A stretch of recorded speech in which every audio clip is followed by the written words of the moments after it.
Welcome back to Tarala foods. Telugu భోజన ప్రియులందరికీ స్వాగతం. ఇవాల్టి మన స్పెషల్ రెసిపీ ఆలు ములక్కడ కుర్మా.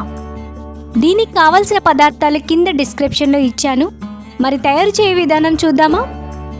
అంతకంటే ముందుగా మా ఛానల్లోకి మీరు మొదటిసారిగా వచ్చినట్లయితే సబ్స్క్రైబ్ చేసుకొని బెల్ నోటిఫికేషన్ క్లిక్ చేయండి. అలా చేసినట్టయితే నేను చేసే ప్రతి వీడియోకి మీకు నోటిఫికేషన్ వస్తుంది. ఇంకెందుకు ఆలస్యం, మరి తయారు చేయ విధానం చూద్దామా? స్టవ్ వెలిగించుకొని కడాయి పెట్టుకుందాం. పల్లీలు వేయించుకొని తీసుకుందాం. దాల్చిన చెక్క, లవంగాలు, ధనియాలు, జీలకర్ర డ్రై రోస్ట్ చేసుకోవాలి. పక్కకు తీసుకుందాం. 2 టేబుల్ స్పూన్ ఆయిల్ వేసుకుందాం.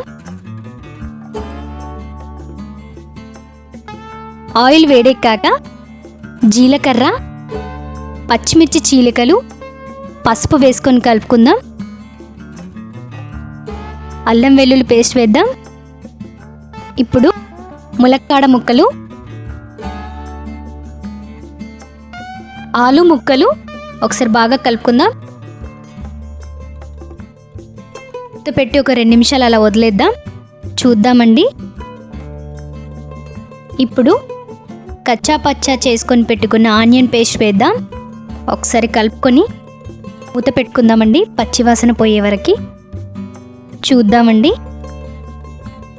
కారం వేసుకొని ఒకసారి కలుపుకొని మూత పెట్టుకుందాం. 1 మినిట్ తర్వాత మూత తీసి చూద్దాం. టమాటా ప్యూరీ వేసుకొని కలుపుకుందామండి.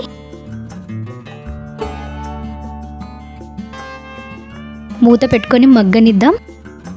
చూద్దామండి. చూడండి, ఇలా దగ్గరగా అయ్యింది కదా. మసాలా మొత్తం ముక్కలకు పట్టేసింది. 1 కప్పు నీళ్లు పోసుకొని కలుపుకొని మూత పెట్టుకుందాం.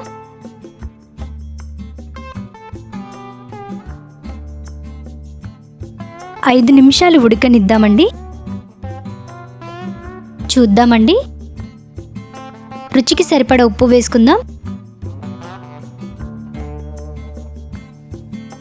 మనం డ్రై రోస్ట్ చేసుకొని పౌడర్ చేసి పెట్టుకున్నాం కదా, పౌడర్ వేసుకుందాం.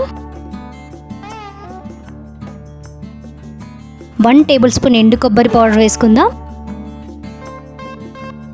ఒకసారి బాగా కలుపుకొని మూత పెడదాం. 2 మినిట్స్ తర్వాత ఒకసారి చూద్దామండి. ఇప్పుడు 1 కప్పు పెరుగు వేసుకుందాం. పెరుగు వేసుకొని బాగా కలుపుకొని మూత పెట్టుకుందాం.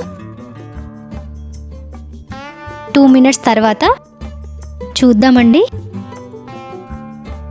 ఇప్పుడు కసూరి మేతి వేసుకొని కలుపుకుందాం.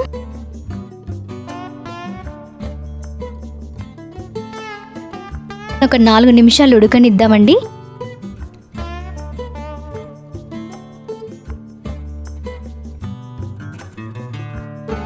చూద్దామండి. ములక్కాడ ఆలు కుర్మా రెడీ అండి. మీరు ఈ రెసిపీ ఇంట్లో ట్రై చేసి ఎలా వచ్చిందో కామెంట్స్లో చెప్పండి.